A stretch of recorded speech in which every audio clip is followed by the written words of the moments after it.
he was the head of it. And they had then a significant computer generated department, which subsequently grew to massive. I showed the film to him and his two senior technicians. They were stunned. Yeah. This happened, I think, in 96? Or? This was in 96. And he called me the next day and he said, Michael, I wish you hadn't shown me that film. Why? He was so shaken by it. And they, as I remember, they said that to do this it would take a couple of months or something like that. To do it, what they all said was, yeah, it can be done.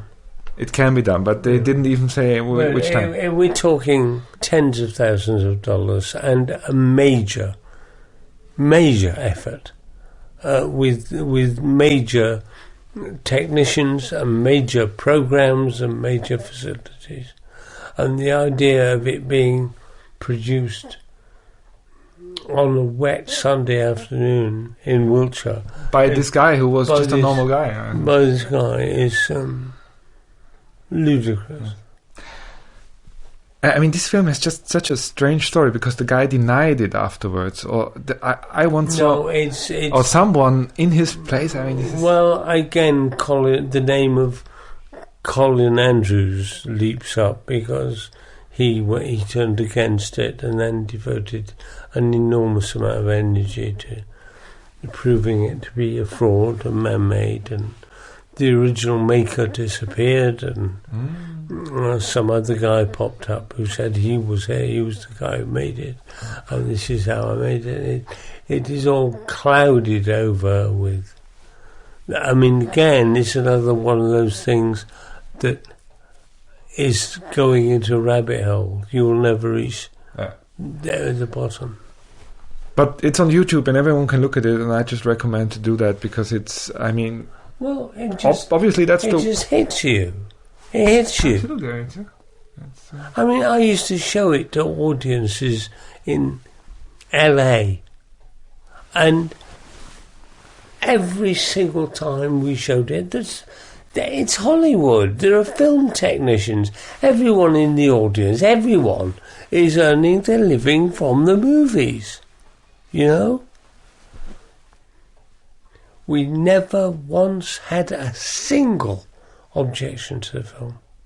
You used to put the film on, you could go, the audience will go, yeah, well, I have experienced this cognitive dissonance, as you call it, and I have to say it's more and more becoming one of my main subjects because it's so strange that we're living almost in parallel worlds. We are talking about things now that if you just go out there and talk to anyone, there is no way that they even would go into this. And sometimes, I mean, and I think it's really two parallel worlds now. I mean, you have those people who are interested in that stuff and who, you know, just go along with it and try to understand and who learn a lot about it. And then there is the rest. How do you think that those two populations will mix again? I mean, how will this play out? Do you have any idea?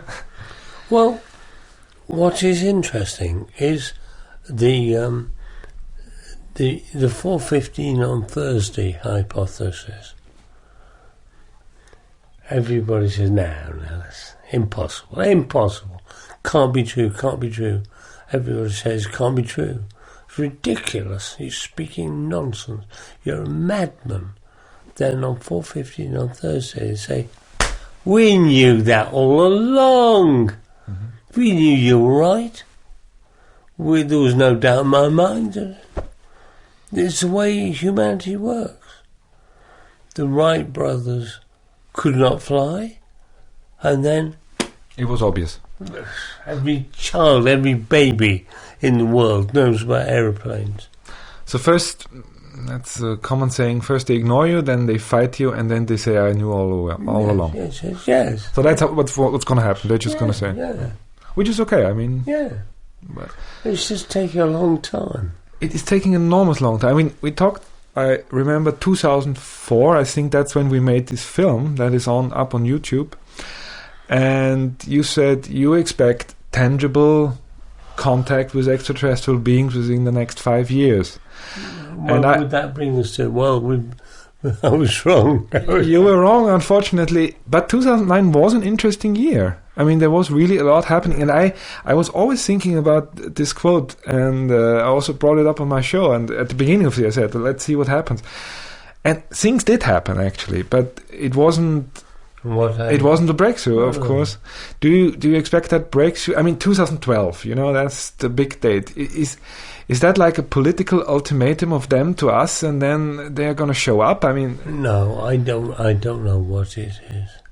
I mean, again, in my lecture at Devices, I did a symbolic analysis of 2012 and how important it is symbolically. If you pull out the 0-1, they're the fundamental diagrams of human genitals. 0 and 1. They're the basis of the digital revolution. Mm-hmm.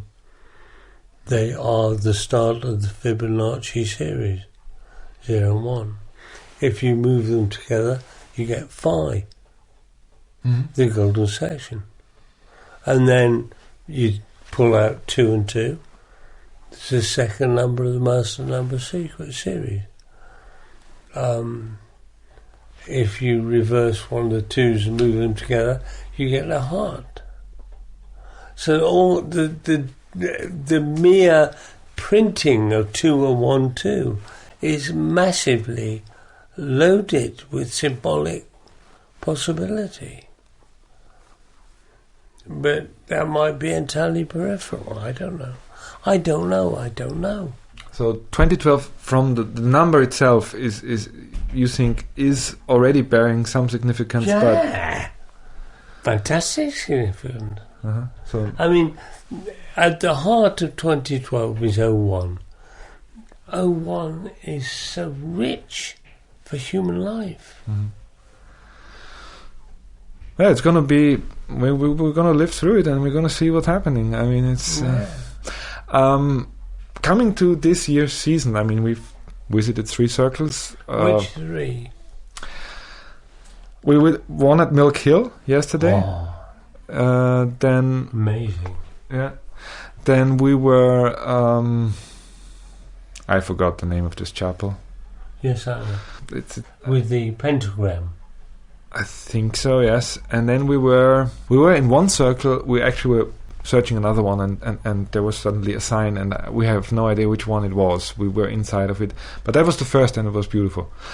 But what do you think about this year's season? What's going on this year? What's the main subject? It's early for me to say. I don't know. But you see, here again, I talk about the squaring of the circle.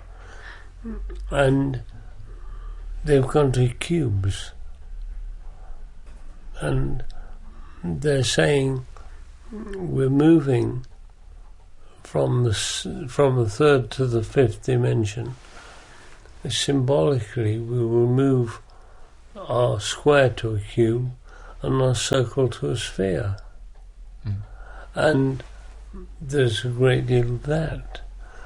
So that the diagrams are shifting from 2-dimensional to 3-dimensional to symbolize our shifting from 3 to 5. So I'm very pleased that my view, my wobbly speculation, has received another confirmation. Is there any formation that appeared so far? I mean, we're at the beginning of August. It's actually anything can happen every time now. But so far, is there any formation that really sticks out for you that appeared this year? No, I can't say that. I mean, I'm just staggered by so many of them, really.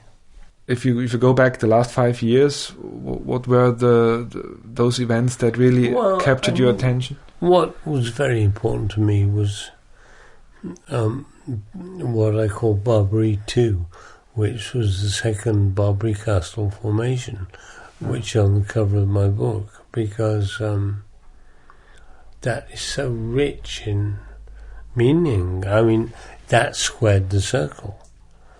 And I went into that formation. It was laid over a bridle path, so I could get right into the formation in my wheelchair. That was last year, if I remember. 2 years ago. 2 years ago.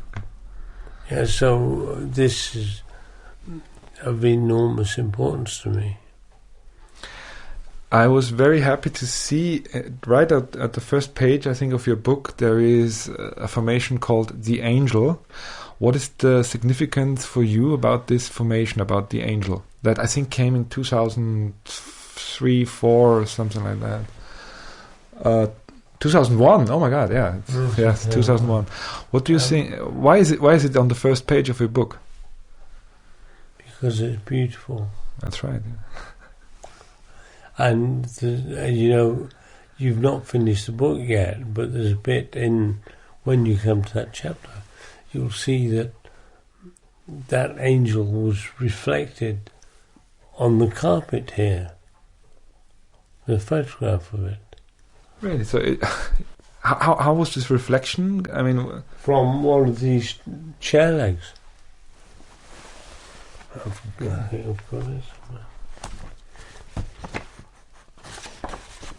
Oh, there it is. Yeah. Find it. There. Oh boy, I haven't seen that photo yet. That's amazing. Unbelievable. Okay. And there was Beth, who's gone back to America this morning, and she was here. She's from Vermont, and Jim Miller, who's from California. And the three of us were here, and Beth said, "Look at that! Look at that!" And I said, "Oh!" And she had a camera, so she took the photograph. Truly amazing. Okay, then I can understand that you put it on the cover of your book. Now, 2009 wasn't the big revelation, but nevertheless it was a very interesting year, I think. But if you look into the future, into the next, let's say, 2, 3, 4 years, what do you think will be, what kind of events?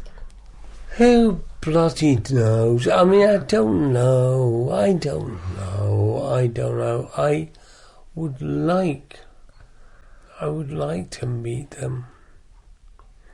I want to meet them more than anything. I think this is my biggest dream, really. I would like to shake their hand. Mm-hmm. I want to meet them. I think they're wonderful. But I don't know if I will be able to. But that's what I hope.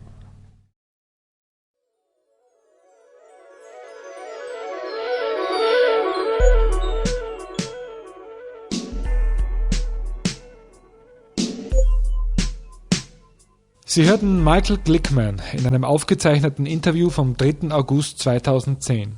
Walter Brandner und ich waren nach diesem Gespräch noch in vielen weiteren Kreisen. Unsere Eindrücke und Erlebnisse sowie weitere Interviews aus Wiltshire kann man in der Sendung vom 28. August nachhören.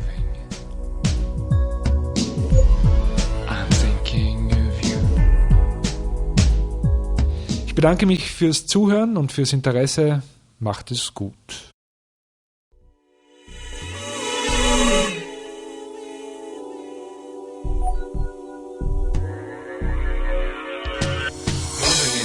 Going round and round, but it still look pain if it stayed.